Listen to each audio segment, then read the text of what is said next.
ඔයාගේ PC එකත් game එකක් ගහන්න හදද්දි නැත්නම් ඇප් එකක් ඕපන් කරද්දි හිර වෙනවද?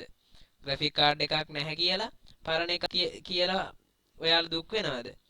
ගොඩක් අය හිතන්නේ PC එක ස්ලෝ වේදී සල්ලි දීලා කෑලි දාන්නම ඕනේ කියලා. අද මම කියලා දෙන්නේ සතයක්වත් වියදම් නොකර ඔයාගේ ළඟ තියෙන පරණ ලැප් එක හරි PC එක හරි ගේමින් වලට සුපිරියටම ස්පීඩ් කරගන්න පට්ටම ලේසි ට්‍රික් හතරක්. හරි ඒ ට්‍රික් හතර මොනවද කියලා බලන්න අපි යමු වීඩියෝ එකට. වීඩියෝ එකට යන්න කලින් මතක් කරනවා ඔයා අපේ channel එකට අලුත් කෙනෙක් නම් channel එක subscribe කරලා subscribe button එකට එහා පැත්තේ තියෙන bell icon එකත් all දාලා තියාගන්න. එහෙනම් වැඩි කතා නැතුව අපි යමු වීඩියෝ එකට. හරි පළවෙනි වැඩේ තමයි PC එක ඇතුළේ පිරලා තියෙන අනවශ්‍ය කෑෂ් ෆයිල් ඔක්කොම අයින් කරන එක. අපි ඉන්ටර්නෙට් යද්දී software පාවිච්චි කරද්දී මේ වගේ අනවශ්‍ය කෑෂ් ෆයිල් දහස් ගණනක් අපේ PC එකේ හැදෙනවා. මේවා අයින් කරන්න ඔයාලා keyboard එකේ Windows key එකත් එක්ක R press කරන්න. ඊට පස්සේ ඔයාලට මේ වගේ run window එක open වෙනවා. ඔයාලා මේක type කරන්න temp කියලා TEMP කියලා ඊට පස්සේ ඔයාලා එන්ටර් කරන්න. ඊට පස්සේ මේ වගේ තැනක් තමයි ඔයාලට එන්නේ. මෙතනින් ඔයාලා continue කියන බටන් එකට ක්ලික් කරන්න. හරි. මෙතන ඔයාලට ගොඩක් ඒවා පෙන්නයි. මම ළඟදී PC එක රීසෙට් කරපු නිසා මෙතන මගේ ගොඩක් ඒවා පෙන්නන්නේ නැහැ. හැබැයි ඔයාලගේ මෙතන ෆයිල් 400ක් 500ක් පෙන්නයි. ඔයාලා ඒ ඔක්කොම සිලෙක්ට් කරලා ඩිලීට් කරන්න. මේ වගේ ස්කිප් කරන්න ඒවාවත් අනිවාර්යෙන් ස්කිප් කරන්න. ඒව ඩිලීට් කරන්න යන්න එපා. හරි ඔයාලගේ මෙතන ෆයිල් ගොඩක් පෙන්නයි. ඔයාලා ඒ ඔක්කොම සිලෙක්ට් කරලා ඩිලීට් කරගන්න. හරි ඊට පස්සේ ඔයාලා Windows +R ක්ලික් කරගන්න. ඊට පස්සේ මෙතනින් ඔයාලා 100ට 100යි temp 100ට 100යි කියලා ටයිප් කරගන්න. ටයිප් කරගෙන එන්ටර් කරන්න. ඊට පස්සේ මෙතනිනුත් ඔයාලට අර කලින් වගේම ෆයිල් ටිකක් බලා ගන්න පුළුවන්. ඔයාලා මේවත් ඔක්කොම සිලෙක්ට් කරගෙන ඩිලීට් කරගන්න. මේ වගේ ස්කිප් කරන්න එන ෆයිල් අනිවාර්යයෙන්ම ස්කිප් කරගන්න. ඊට පස්සේ ආයෙමත් සැරයක් Windows +R ක්ලික් කරන්න. ඊට පස්සේ මෙතන ඔයාලා prefetch කියලා ටයිප් කරගන්න ඕනේ. කියලා ටයිප් කරගෙන මෙතන ඔයාලා ආයෙ අර වගේම continue කියන බටන් එකට ක්ලික් කරන්න. හරි ඊට පස්සේ මේ එන window එකෙත් ඔයාලා කලින් වගේම ඔක්කොම ෆයිල් ටික සිලෙක්ට් කරගෙන delete කරගන්න. මේවා delete කරගත්තයි කියලා ඔයාගේ කම්පියුටරේට කිසිම ප්‍රශ්නයක් වෙන්නේ නැහැ. මේ මෙතන තියෙන ඔක්කොම ෆයිල් ඔයාලගේ PC එකේ හැදිච්ච නිකන් කුණු ගොඩවල් විතරයි. ඒ ඔක්කොම මේ ටිකත් ඔයාලා delete කරගන්න. කලින් වගේම skip කරන්න නේව skip කරගන්න. හරි ඊට පස්සේ ඔයාලා මේ ටික delete කරලා ඉවර වෙලා අනිවාර්යෙන් ඔයාලගේ recycle bin එකත් empty recycle bin කියන එක දෙන්න. හරි දැන් අපේ පළවෙනි වැඩේ ඉවරයි. අපි බලමු දැන් දෙවෙනි ක්‍රමය මොකද්ද කියලා. දෙවෙනි ක්‍රමය තමයි සුපිරිම එක. ඔයා PC එක on කරපු ගමන් ඔයා දන්නේම නැතුව පසුබිමින් බර app ඔටෝම රන් වෙන්න ගන්නවා.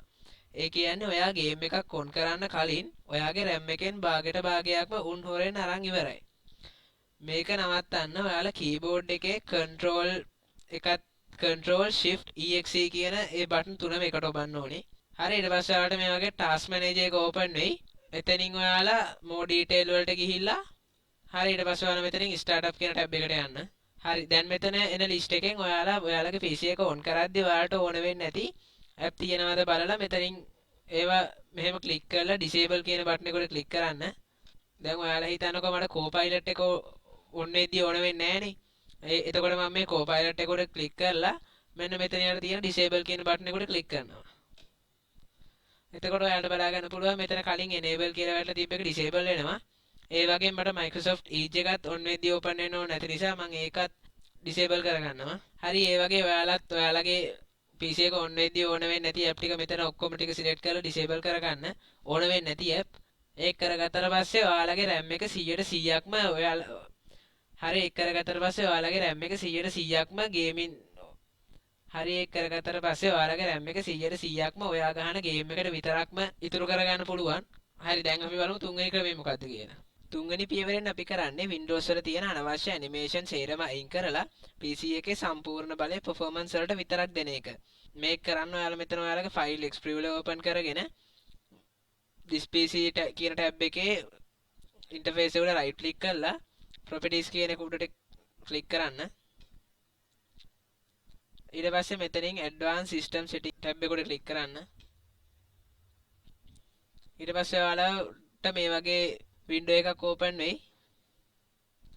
ඊට පස්සේ එතන performance කියලා කොටසයි තියෙනවා. අන්න ඒකේ දකුණු පැත්තේ තියෙන setting බටන් එක උඩ ක්ලික් කරන්න. මෙන්න මේ setting කියන බටන් එක. එතකොට මේ වගේ list එකක් ඔයාලට බලා ගන්න පුළුවන්. ඊට පස්සේ මෙන්න මෙතන උඩ හරිය තියෙන adjust for best performance කියන එක ඉස්සරහින් තියෙන ටික් එක on කරන්න. ඊට පස්සේ apply ඔබලා okay කරන්න. මේක කරපු ගමන්ම ඔයාගේ PC එකේ ස්පීඩ් එක ඩබල් වෙනවා අනිවාර්යයෙන්ම. ගේම් එකක් ගහද්දී ඔයාට මේ වෙනස පට්ටටම තේරෙයි. හරි ඊට පස්සේ අපි බලමු හතරවෙනි පියවර මොකද්ද කියලා. හතරවෙනි එක තමයි PC එකේ වෛරස් වලින් බේරගන්න එක.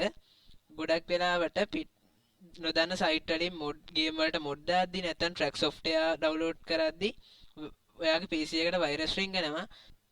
ඔයාලා ඔයාගේ PC එකට වෛරස් එන්න එක නැති කරගන්න මෙන්න මේ Malwarebytes කියන superior virus guard එක ඔයාගේ PC එකට ඩවුන්ලෝඩ් කරගන්න. එතකොට ඔයාලගේ PC එකට ලේසියකට වෛරස් එන්නේ නැහැ. හරි ඔන්න ඔය සරල වැඩ ටික හරියටම කළොත් ඔයාගේ පරණ PC එක වුණත් වෙනස් විදියකට superior ස්පීඩ් වෙලා තියෙනවා ඔයාට බලා ගන්න පුළුවන්. වීඩියෝ එක වටනවා කියලා හිතනොත් ලයික් එකක් දාලා ගේමින් කරන යාළුවන්ටත් බලන්න ෂෙයා කරන්න. තවත් මේ වගේ superior tech වීඩියෝ එකකින් හමු වෙමු. අපේ channel එක subscribe කරලා නැත්නම් subscribe කරලා තියාගන්න. ඔයාලා හැමෝටම සුබ දවසක්.